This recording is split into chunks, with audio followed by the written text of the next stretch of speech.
Ze zeggen, blijf stil. Maar stil zijn heeft toch nooit iets veranderd. Ik zie een land dat zoekt naar wie het vroeger ooit nog was. Iedereen schreeuwt door elkaar, maar niemand luistert naar de klas.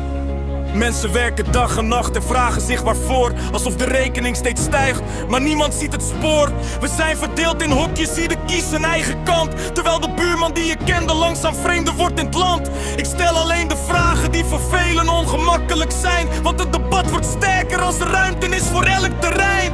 Ik kies niet voor de stilte, niet voor wegkijken uit gemak. Als je ergens in gelooft moet je durven staan voor wat je pakt. Genoeg geweest, ik blijf zeggen wat ik zie, ook al denkt niet iedereen hetzelfde als misschien. Genoeg geweest. Laat het gesprek weer vrij, geen angst om uit te spreken, wat belangrijk voelt voor mij. Ik geloof in eigen kracht, in verantwoordelijkheid. Dat vrijheid meer betekent dan alleen maar zekerheid. Een samenleving groeit als mensen elkaar blijven horen. Niet door iedere discussie bij voorbaat te verstoren. Ik ben niet uit op ruzie, niet op haat of op verwijt. Maar een toekomst bouw je samen, ook met verschil van inzicht erbij. Misschien verschillen wij, dat mag.